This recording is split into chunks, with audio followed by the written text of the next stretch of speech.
welcome to episode 69 of Moms with Yarn.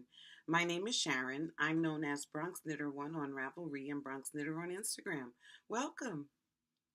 Today is Thursday, March 15th, and it's cold outside. But I am very thankful that we did not have a snowstorm. The snowstorm that they were predicting, the 6 to 18 inches that other people got. And if you got socked in with snow, I hope today's sunshine melts every single snowflake for you. Shoveling is no fun. I live in a small house on a small piece of property, and we have a snowblower. But you have to shovel before you use the snowblower because you got to get the snowblower to the shovel, or the snowblower to the snow. So we didn't have to pull it out. And I think we didn't even use our snowblower this year, if I remember. Not enough snow. So I'm very grateful that it worked out that way. However, I'm not really appreciating this cold weather. It's March. It's the middle of March. I would expect more sunshine, which we are getting, but I was also expecting more heat with more sunshine, which we're not getting. So, like I said, I hope you're not socked in with snow by the end of the day today. I hope the sun melts it all away. So the other thing I wanted to talk to you about was, did you see the newsletter from Benita Story of the Fiber Pusher podcast? She has a newsletter that's more like an e-magazine, and I signed up to get it, and I saw 24 pages, and it's like, ugh, I'll read that later. But it went so quick, and there was so much information in there. And now, because I am hobby dyeing, there's information in there about dyeing. Who knew? And a free sock pattern. Did you know? Did you know? It's Benita's own design. So I think that it's not only got useful information, it's also a quick read, which if you haven't signed up for it, you can go to Ravelry and look up Simply Benita, Simply, Benita, Benita. I believe it's one word. And send her your email address and tell her that you would like to get a copy of her newsletter, because next month she comes out with another issue, and she won't be giving away this month, the premiere issue. She won't be giving out this copy again. So head on over. And one other thing I wanted to talk about was, I think my retirement is over. Well, even though I'm fake retired because I'm not old enough to be retired. But I worked at a company about a little over a year ago. And last week, my old supervisor called me and asked me if I would like to come back to work. I thought it was a joke. I was surprised to see his name pop up on my phone in the first place, but I thought it was a joke. I said, "Are you serious?" He said, "Yep." I was like, okay. So the hassle is, even though I'm reapplying for a job I already had, I still have to go through the fingerprints and the background check, make sure I didn't participate in any criminal activity, I guess, between when I left and when I go back. But I imagine that work will be started. I'll be back to work near the end of the month. So what's going to happen with the podcast, I cannot say, because I'm not a spring chicken, and working was hard then. The commute is an hour 15 each way. So I'm hoping to stay on schedule, but I think there's going to be a lot more nighttime episodes than daytime ones because, when the weather gets nice, the weekends are not available to me because my neighbors blast their music. So we'll see. Anyhow, enough about that. So in case you're wondering, this is the Marin shawl by Ysolda Teague. This was one of my favorite shawls. And even though I have the thermostat turned up to 70 in this house, it is still cold in here. But, let me take this off so I can show you my FO. So I had, I think 14 or 16 skeins of this Rowan Pure Life British Sheep Breeds. And there's no colorway other than brown. And the yarn is discontinued anyway, but it's a lovely DK. And enough to make a hat with. Not that I would want to make a hat to match my sweater, but the sweater I'm wearing is the Vodka Lemonade. I don't know if you can see in this light, but yep, Vodka Lemonade. I near about thought that this seed stitch on the collar was going to do me in, but it didn't. And now when I think about how much yarn was left over, I wish I had done more of the seed stitch. But anyhow, it fits the way it's supposed to fit. I did the size for a 40 bust, and I used a US size 4, 6.0 millimeter. And with the sleeves, I did a couple of decreases here, and then I knit even, and then I did a couple more increases on the bottom to pull the sleeves in because they were really belled out. And that was fine. They're the right length. I should not have worn it with this shirt, but whatever. And so I did not bind off in the pattern as established, where you bind one off knitwise and bind one off purlwise, because it made the sleeve flare out, and I didn't like that look. So I changed it, and I did the same kind of bind off that you do for the edge, so that you get that nice flat edge. And so it worked out pretty nice. I like these 3/4 length sleeves. This is the right type of sweater to wear to Rhinebeck. Like last year when we went to Rhinebeck, it was so hot, everybody was in short sleeves, and the people that wore heavy sweaters ended up taking them off because it was just too stinking hot. So I'm happy with it. This is like the 3rd time I've made it, and I like it. And if I want to close it, I can get myself some kind of a sweater clasp or something. And it's warm, it's comfortable. It was a pleasure to knit. However, I wish that there had been some more details than just this raglan sleeve. You know, a cable down the side, something that would break up the monotony of knitting miles and miles of stockinette stitch. The other modification that I did was I did the waist decreases for my fake waist, and I did not start the bottom design when the pattern suggests, because it would have made the sweater cropped, and at my age, cropping is not a good thing. It's just not a good thing. So it came the right length. It covers up my tusta dupa. And I would make it again. I don't think I have the heart to make it again in a solid color, but I would make it again. And it's warm and toasty, and like I said, you go to Rhinebeck, one year you go and you freeze your cans off, and the next year you go, you roast, and there's no winning at Rhinebeck because you never know what weather is going to come. I remember we went once and it snowed on us, so anyhow, yeah. That was one of my knitting goodies. The other knitting goodie was a pair of socks I made. The pattern is called Black Rose Socks. It's a free pattern on Ravelry, and when you go to the Ravelry page, it takes you to Knitty, where the pattern is written in its original form. And I used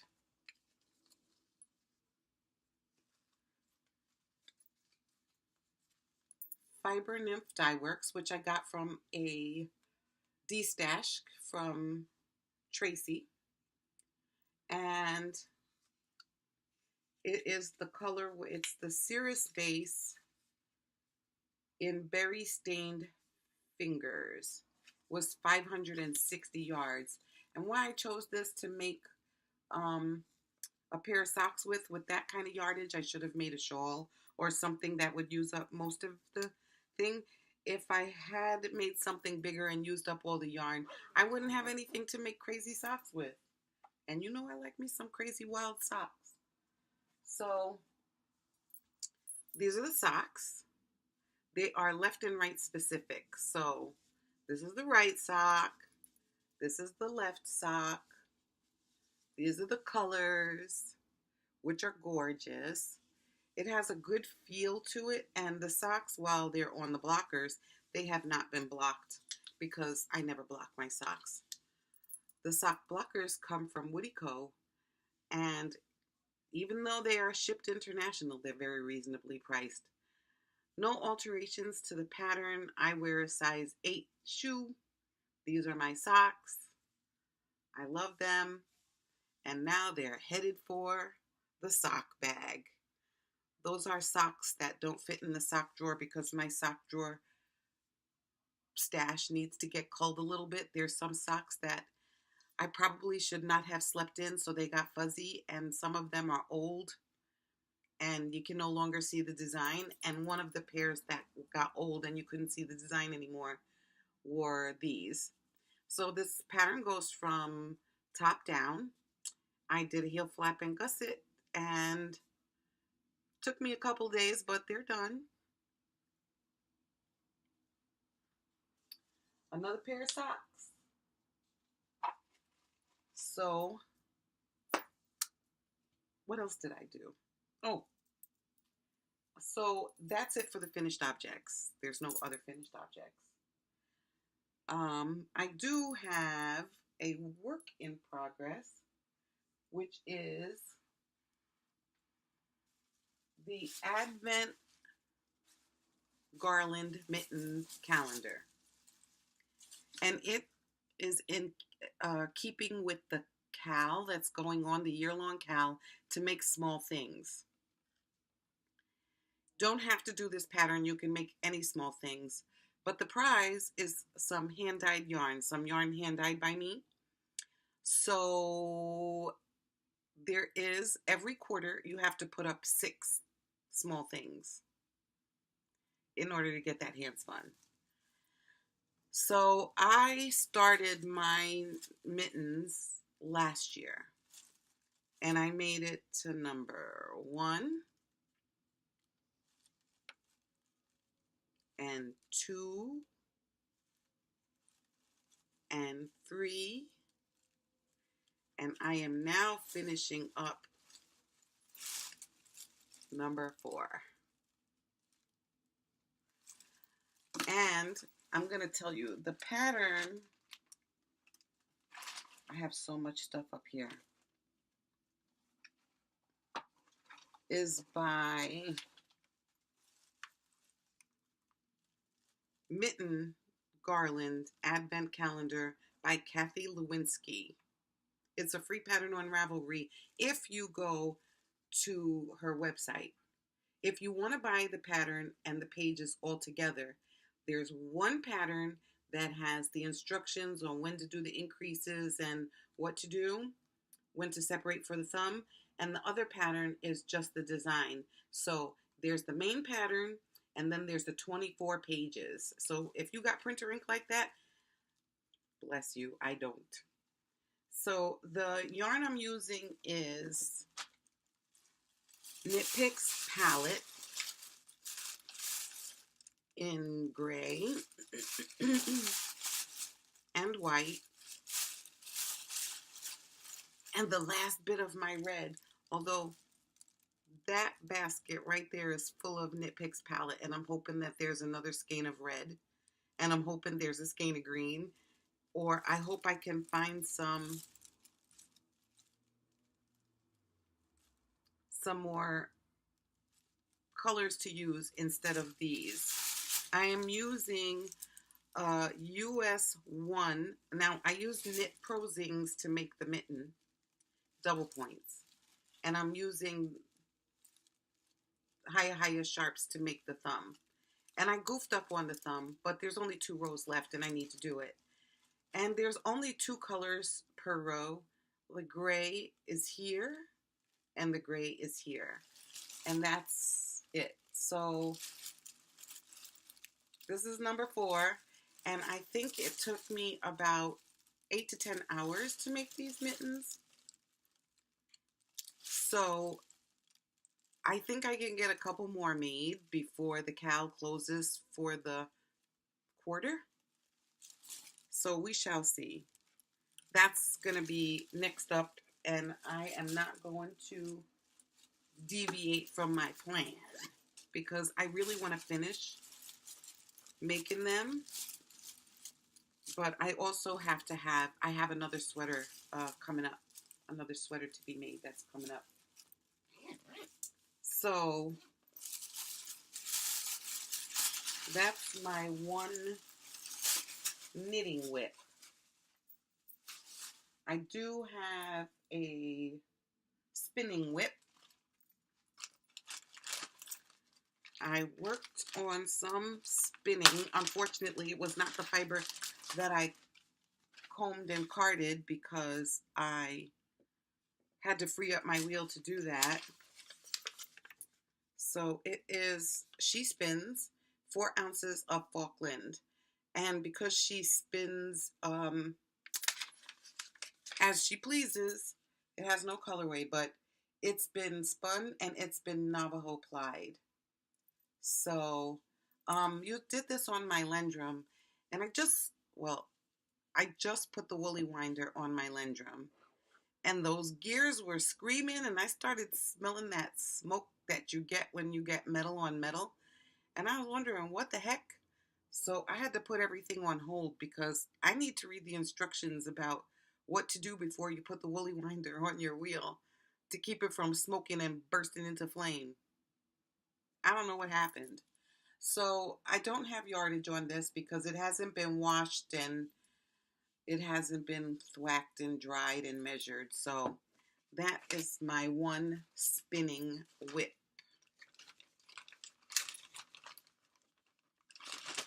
So now there were some things that came out of my dye pot. And so I have lots of white fiber that I can't spin. I mean, white fiber is wonderful if you want to dye it, but I'm a little bit too nerve-wracked to actually put wool in the pot instead of yarn. So I'm trying to find a way to make myself some yarn or fiber that has some interest and some color so I can spin it or knit it up without being bored out of my mind. So that's the plan. So, and you need to pardon the light because sometimes the clouds take over. And yeah, I have a lamp on, but I don't know. Anyhow, so I went to the dye pot because I wanted to see if I could get pastels. And so I did with some Knit Picks Wool of the Andes Sport. It is 274 yards, 100 grams. It's 100% Peruvian Highland wool. And I showed this last time, what I got when I did pastels. And so the next dye experiment was with the colors, but I added blue because I wanted something that was a little bit more vibrant. And so same wool, different colors. So this is also Knit Picks Wool of the Andes Sport Weight, 247 yards, 100% Highland Peruvian wool. And definitely these are not pastels. And the color is way more, I don't know what to call this. But if you're participating, pardon me, if you're participating in the year-long Cal for small things, one of these skeins could be yours. I'm going to just, I guess, keep giving them away until I finally hit on the formula that works best for me. So things I'm learning is that the dilution of the fluids of the dye stock and how to manage them so that everything, I can get some colors that are good, but in between these two colors. They are lovely, don't get me wrong, but it was not what I was expecting. So, not disappointed, just striving to get a system and some kind of memory about how much to dilute this dye stock. It's all me. So I think that might be it. Let me check my little book here, because I did tell you about the year-long Cal. I did tell you about Benita Story and her e-magazine, which is wonderful. Um, yep, that's it. So even though this has been a very short episode, I'm just looking around because I know there's something I forgot. There was something I wanted to say. I don't remember what it was, but today I have some wool that's soaking in a bucket in the kitchen. I am setting up my Kromsky, which is behind me, which I don't think you can see. Yeah, there's my wheel. And I am going to start spinning this. I'm going to leave this white. That was 4 ounces of Leicester wool that I got at the spinning loft. And whenever you comb or card wool, there's always some waste, some bits that are not spinnable or that will make pills if you do try to spin them. So I had 3 ounces of fiber, and this was the waste, which was 1 ounce. And I spun it into Rolags, and now I'm going to spin it. And this one I'm going to dye. I'm going to spin it up and I'm going to dye it. And I think I'm going to spin this second because it's protected, and this one is not. So, and I have more raw fiber because I'm going to try to participate in a spin along with the ladies in the knit group. So you got to take it from fiber to sweater. So we're talking about the sweater, and other ladies have already started washing their fiber, and I got this huge jumbo bag of fiber that I haven't even opened yet. So it's just too much. It's too much. It's overwhelming. And I nearly killed myself almost every time with the combs and the cards. So I don't have like upper body strength, so maybe I need a gym membership. I can't go to the gym because if I lost weight, none of my clothes would fit. So anyway, have a wonderful afternoon, and I will see you in 2 weeks, um, roughly. Because, in 2 weeks, I might not be fake retired anymore. So stay tuned and we'll figure that one out. Until I see you again, happy knitting.